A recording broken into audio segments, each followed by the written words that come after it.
Hello friends, welcome to government job genuine notification YouTube channel. आज इस video में हम एसएससी जीडी कांस्टेबल की पोस्ट प्रेफरेंस के बारे में जानेंगे। एसएससी जीडी कांस्टेबल की जो वैकेंसीज आनी थी 25 मार्च को, वो डिले हो गई हैं और अप्रैल लास्ट वीक तक इसका आने का है। सो इसका नोटिफिकेशन आता है। अगर आप एसएससी जीडी कांस्टेबल की तैयारी कर रहे हैं तो आपको ये वीडियो हेल्पफुल हो सकता है। हम इसमें कुछ इंपॉर्टेंट पॉइंट्स हैं जिनको डिस्कस करेंगे। पोस्ट प्रेफरेंस को लेकर के हम इस वीडियो में डिस्कस करेंगे। पहले हम एसएससी जीडी कांस्टेबल की जो वैकेंसीज हैं उसके द्वारा किन किन फोर्स में भर्ती की जाती है वो देखेंगे। तो एसएससी जीडी कांस्टेबल जो एग्जामिनेशन है इसके through CAPF central armed police force में जीडी कांस्टेबल पोस्ट पर भर्ती की जाती है। अब सेंट्रल आर्म्ड पुलिस फोर्स में कौन कौन सी फोर्सेस आएंगी? तो इसमें BSF, CISF, CRPF, SSB, ITBP, Assam rifles, NIA and SSF। In armed police force में जीडी कांस्टेबल की पोस्ट पर भर्ती के लिए एसएससी के द्वारा एग्जाम रखा जाता है, एग्जाम कंडक्ट कराया जाता है जो एसएससी जीडी कांस्टेबल के नेम से रहता है। सो इस एग्जामिनेशन के थ्रू आप in central armed police force में कांस्टेबल की पोस्ट पर भर्ती हो सकते हैं। एंड इसमें male and female both candidate eligible रहते हैं, अप्लाई कर सकते हैं। अब हम इनका फुल फॉर्म देखेंगे। तो BSF means border security force, CISF central industrial security force, CRPF central reserve police force, SSB सशस्त्र सीमा बल, NIA national investigation agency, SSF secretariat security force, AR means Assam rifles and ITBP Indo Tibetan border police. So in forces में SSC GD constable की भर्ती की जाती है। SSC के through GD constable की भर्ती की जाती है। अब हम जानेंगे पोस्ट प्रेफरेंस कैसे देते हैं या कब देते हैं। या आप में से कई लोगों के क्वेश्चंस होते हैं, कई लोग क्वेश्चन करते हैं कि हम जिस फोर्स को ज्वाइन करना चाहते हैं क्या वह फोर्स हमें मिल सकती है। या एक और क्वेश्चन रहता है कि क्या मार्क्स के अकॉर्डिंग हमें फोर्स दी जाती है, पोस्टिंग की जाती है।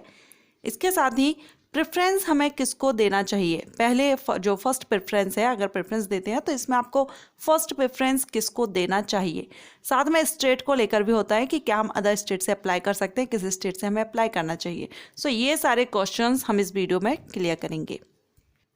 इसके बाद अब हम बात करेंगे प्रेफरेंस को लेकर के, आपको प्रेफरेंस कब देना होता है। तो अगर आप एसएससी जीडी कांस्टेबल का फॉर्म फिल करते हैं, ऑनलाइन एप्लीकेशन इसके इनवाइट किए जाते हैं, आप ऑनलाइन इसका अप्लाई करते हैं, फॉर्म फिलअप के समय आपसे प्रेफरेंस मांगा जाता है।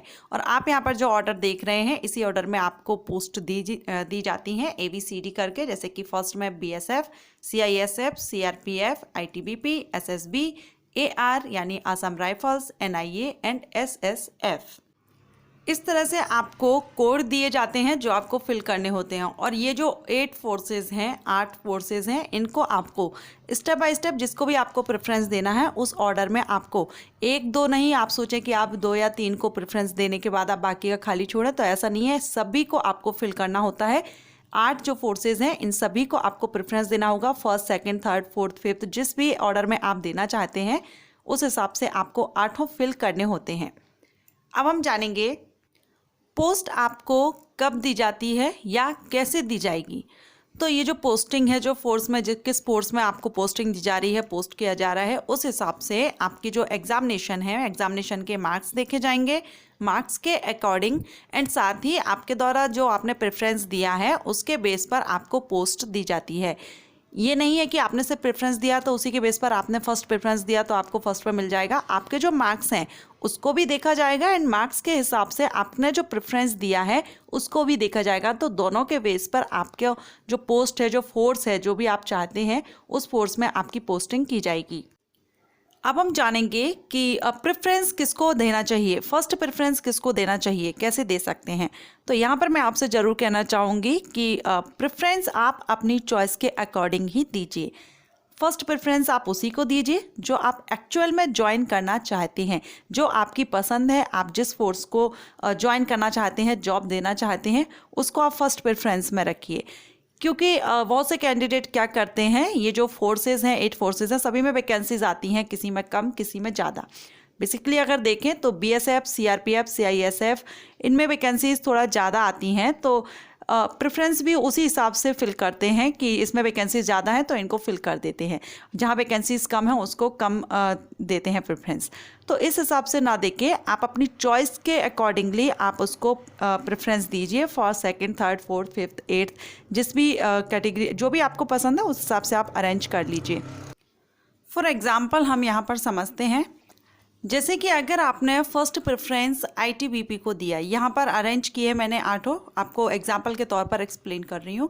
तो यहाँ पर फर्स्ट मैंने आईटीबीपी दिया, second VSF, third CISF, fourth CRPF, fifth AR, sixth SSB and seventh SSF and eighth में एनआईए रखा। ओके, अब हमने क्या सोचा कि एनआईए को लास्ट में इसलिए रखा है क्योंकि इसका जो कट ऑफ है काफ़ी हाई जाता है। हाई क्यों जाता है? क्योंकि इसकी वैकेंसीज काफ़ी कम आती है, सबसे कम वैकेंसीज एनआईए में निकलती हैं।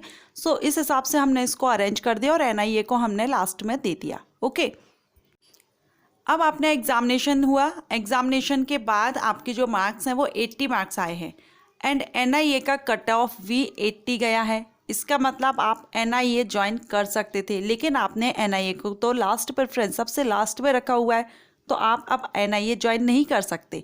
आपकी पसंद थी एनआईए, लेकिन आपने ये सोचा कि इसका कट ऑफ काफ़ी हाई जाता है और मैं इतने मार्क्स गेन नहीं कर पाऊंगा, इसलिए मैं आईटीबीपी या जो भी आपने चॉइस की है उसके हिसाब से कर लिया। लेकिन आप एग्ज़ाम के बाद जो आपकी मार्किंग आई है उस हिसाब से आप एनआईए ज्वाइन कर सकते थे, लेकिन आपने प्रेफरेंस किसको दिया? आईटीबीपी को। तब आपकी जो पोस्टिंग है वो आईटीबीपी के लिए होगी, एनआईए के लिए नहीं होगी, क्योंकि आपका प्रेफरेंस देखा जाएगा। अभी मैंने आपको बताया था कि आपकी जो पोस्टिंग है, जो फोर्स आपको दी जाएगी, वो आपकी मार्किंग एंड आपने जो प्रेफरेंस दिया है उसके बेस पर दी जाएगी। तो अब आप आईटीबीपी के लिए ही एविल होंगे, आप आईटीबीपी आपको दे दी जाएगी। आप एनआईए चाहते थे, लेकिन आपने प्रेफरेंस जिसको दिया है आपको वही पोस्टिंग। इसलिए मैं आपसे कह रही हूँ कि अगर आप एसएससी जीडी कांस्टेबल का एग्जामिनेशन देने जा रहे हैं, इसका फॉर्म फिलअप करते हैं, तब आप प्रेफरेंस आप अपनी चॉइस के अकॉर्डिंगली दीजिए। आप ये नहीं सोचना है आपको कि कहाँ पर वैकेंसी ज़्यादा है, कहाँ पर कम है, उस हिसाब से दें। क्योंकि देखिए, अगर आप क्वालिफाई करते हैं, जो सबसे कम कट ऑफ जाता है, अगर वो आप लेते हैं तो आपको पोस्टिंग तो इनमें से किसी ना किसी में एक जगह आपको पोस्टिंग दे दी जाएगी। लेकिन अगर आप प्रेफरेंस आप गलत फिल कर देते हो और आपके मार्क्स अच्छे आते हैं, तो आपकी जो आपको मिलना चाहिए एक्चुअल में, आपकी जो भी आपने जो मार्क्स लिए हैं उसके अकॉर्डिंगली आपको जो मिलना चाहिए वो आप नहीं ले पाएंगे। क्योंकि ज़्यादातर कैंडिडेट क्या सोचते हैं कि अपना जो मार्किंग है वो लेकर चलते हैं कि हाँ हम इतना परसेंट ले सकते हैं, या हम 50% ही ला पाएंगे, हम 40% ही ला पाएंगे, तो हम इसको प्रेफरेंस दे देते हैं। अरे आपका परसेंटेज कोई भी हो, आप प्रेफरेंस अपनी चॉइस के अकॉर्डिंगली दीजिए। आपका जो भी परसेंटेज रहेगा उसके बेस पर आपको पोस्टिंग तो मिलनी ही है। लेकिन अगर आपका प्रेफरेंस आप गलत फिल कर देते हैं और बाई चांस होता है कई बार कि हमें लगता है कि हम ये एग्ज़ाम इतना मार्क नहीं ले पाएंगे, लेकिन जब हम एग्ज़ाम देने जाते हैं तो हम अच्छे से मार्क्स, जो एग्ज़ाम है, जो पेपर है वो इजी लगता है और हम अच्छे मार्क्स ले आते हैं। तो उस कंडीशन में फिर हमको ये फील होगा कि हम अगर इसको प्रेफरेंस दे देते तो आज हम इस फोर्स को ज्वाइन कर लेते, जो हमारी पसंद थी, फर्स्ट प्रेफरेंस हम जिसको चाहते थे। इसलिए आप प्रेफरेंस अपनी चॉइस के अकॉर्डिंगली दीजिए। आप वैकेंसीज के हिसाब से मत देखिए। आपकी जो चॉइस है, फर्स्ट चॉइस जो है आप उसको फर्स्ट पर रखिए, सेकंड चॉइस सेकंड, आपकी जो चॉइस है उस हिसाब से रखिए। क्योंकि परसेंटेज या मार्क्स वो बात की बात है। आप अगर जो सबसे कम कट ऑफ जाता है, अगर आप उसको आप कवर करते हैं, क्वालिफाई करते हैं, तो आपकी पोस्टिंग तो होनी ही है। अगर अच्छे मार्क्स आते हैं तो आपकी मनपसंद फोर्स आपको मिलेगी। सो आप अपनी चॉइस के अकॉर्डिंगली ही प्रेफरेंस दीजिए। नेक्स्ट हम जानेंगे कि क्या हम अदर स्टेट से अप्लाई कर सकते हैं। तो यस, आप अदर स्टेट से अप्लाई कर सकते हैं, लेकिन अगर आप जनरल कैटेगरीज में हैं तो ठीक। अगर आप रिजर्व कैटेगरी से बिलोंग करेंगे तो आपको रिलैक्सेशन नहीं दिए जाएंगे, आप जनरल कैटेगरीज में रखे जाएंगे। सो ये आपकी चॉइस है। आप अदर स्टेट से देना चाहते हैं, अदर से दीजिए। आप अपने जो भी आपका स्थायी निवासी, आप जिस स्टेट से हैं, आप वहाँ से भी दे सकते हैं, वहाँ पर आपको रिलैक्सेशन मिलेंगे। सो आई होप फ्रेंड्स आपको ये वीडियो पसंद आया हो, हेल्पफुल रहा हो। SSC GD constable post preference से रिलेटेड मुझे क्वेश्चन किए जा रहे थे, जो सारे मैंने इस वीडियो में क्लियर किए हैं। अगर आपको ये वीडियो पसंद आया हो तो वीडियो को लाइक कीजिएगा, चैनल को सब्सक्राइब और बेल आइकन को प्रेस कीजिए ताकि नोटिफिकेशन आपको टाइम से मिल सकेगा। Thank you.